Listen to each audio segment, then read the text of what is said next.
Hello friends, সবাই কেমন আছো? আশা করি সবাই ভালো আছো। তো আমি দেখো আমার ইউটিউব চ্যানেলে নতুন একটা ভিডিও নিয়ে চলে আসলাম।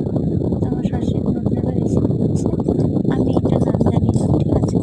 তো দেখো করছে, ময়দাটাকে ডবলটা মাখিয়ে রাখতে হবে, রুল ময়দা রাখতে হবে, তারপর তোমার চটকাতে হবে, চটকানোর পর তারপর তোমার বাবুর কামের মতন এরকম দাঁড়াবে।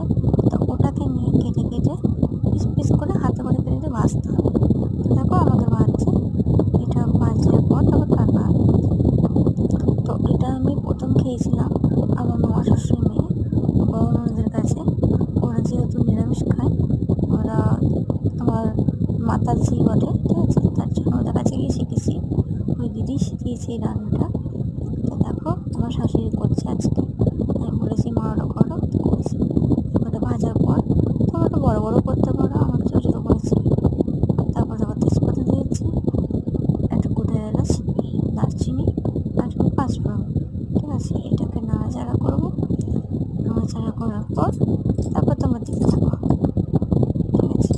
আমার তো খুব ভালো লেগেছে এটা খেতে, তো তোমরাও বাড়িতে করে দেখো কেমন লাগে। দেখো জিরে, আদা, কাঁচা লঙ্কা বাটা দিয়ে দিয়েছি, ঠিক আছে? এটাকে নাড়াচাড়া করবো, খানিক্ষণ ভাজবো, তারপরে নুন, হলুদ, চিনি এগুলো দিতে হবে, তোমরা সবাই জানো।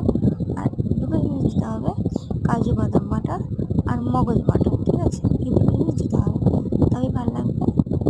আর নামাবার টাইমে একটু গরম মশলা, ওই গোটাই বেটেছিলাম আমরা, তোমরা গোটাও দিতে পারো, অবশ্য কেটেও দিতে পারো, গোটাই বেটেছিলাম। তো দেখো গোটা নামাবার টাইমে গরম মশলাটা আর এক চামচা ঘি দিয়ে আমি দিয়েছিলাম। তো দেখো পুরো রেসিপিটা দেখো, তোমার যদি ভালো লেগে থাকে তোমরা বাড়িতে তৈরি করতে পারো। আর কেমন হয়েছে যদি ভালো হয়ে থাকে তো আমার চ্যানেলে সাবস্ক্রাইব, লাইক এবং কমেন্ট আর যদি পারো তো শেয়ার করো, ঠিক আছে? এই ছোট্ট বোনটির পাশে থেকো।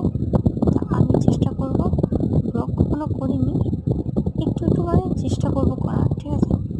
তোমরা একটু দেখো, পাশে থেকো। তোমরা যদি পাশে থেকো, উৎসাহ দাও, তাহলে আমি খুব খুশি হব। দেখো এটা কষা হচ্ছে, আমি পটল দিয়েছি, আমার বাড়িতে পটল ছিল বলে।